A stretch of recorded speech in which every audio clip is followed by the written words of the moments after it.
It's unrealistic to expect grief to have an end. That's how I know there's no end to love.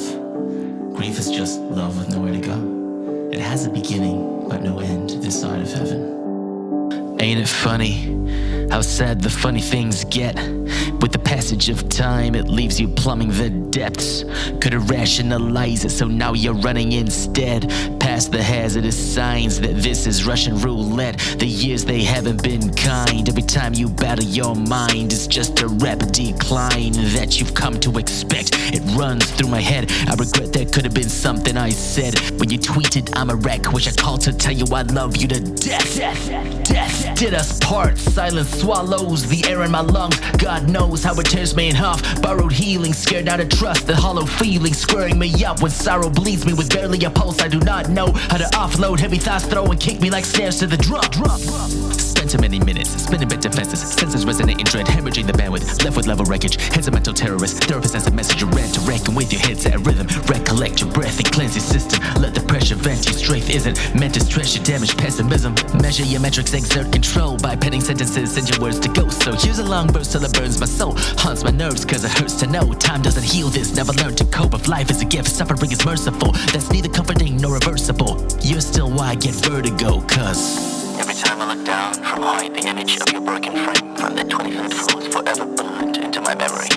That's why I don't ride roller coasters or go on observation decks. Hell, I don't even take window seats on flights anymore. I'm relearning how to walk with half the strength and twice the weight in the dark. Misery wears my flesh like a straight jacket, barely bracing my heart. Joy is filtered through a gray blanket. The frame is fractured in shards. A strange panic fills my veins with acid. My peace is afraid and scarred. Nothing raised the alarms. Shadow boxing against my will when the fear of death is less than the fear in my head, and I'm attracted to the window sill. Gotta catch my breath and repeat to myself every time I'm drowning in the guilt that it's not your fault. It's not my fault, even if in the space and time distance kills and I'm in it still. These one-way conversations, two pulsating constellations. Some days all it takes is a little bit of sustained confrontation with this numb brain off its cadence. Every time I find I'm on location, I still see bloodstains on the pavement, and my dull ache often hastens. Runs a gamut to the floodgates, rock and shake, then clutter my head to suffocate it up against the waves in oscillation. Subterranean breaches mean I'm always under siege. I'm chained to the grip that keeps me company. Got a strange just a dream of recovery, cause my pain is as deep as my love can reach. I'm even with our demons, even if the odds aren't meshing, never cheapening my grievances for reasons why you left. And though bereavement screams self-help, it's more self-held that steals my breath. Just know your weakness wasn't weak. The ease of ending it's always tempting. Capacity to love grows with each friend that you make. The deeper the bond, the larger the space grows. And this is what it feels like then when you lose your best friend. The growth that your heart did stays, your love stays. But the space they filled is emptied of their presence, and you feel that hole in every waking moment. Everything you do in life squeezes at that hole, and that place in your heart aches and strains so badly your chest physically locks up and you can't breathe. It's the worst feeling I've ever felt. What comes second doesn't even come close. You took your own life on Halloween. I don't even observe Halloween anymore, to be honest. On a day that the world glorifies the dead, I mourn the dead.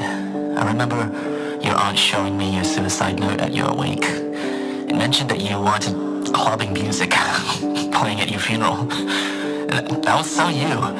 Even past the end, if you were still around, you'd probably make some inappropriate joke about being forever 21. And that's the weird part, right? It's still difficult for me to refer to you in the past tense, because the human brain thinks in terms of growth and not death. I'm approaching 30 as I write this, but you're forever frozen at 21. And the most painful thing about that is any photo of you will agonizingly never grow outdated. The death of a beloved is like an amputation. No one really moves on from that. And that's why I think Kubler-Ross is wrong. The final stage isn't acceptance, it's acknowledgement. Because that's the apotheosis of what anyone can do. Grief is a U-shaped void that'll never close, and acknowledgement is learning how to maneuver around that hole. It's the empty chair, it's the unused coffee mug, the tangible absence of graduations, anniversaries, proposals, weddings, birthdays. Grief is the paperwork, the routines, the chores you once took for granted. Grief is the unsaid conversations, memes that remind me of you, places long to be unmanifested, shared dreams. And I think the toughest thing no one ever told me about grief is that it gets worse and not better.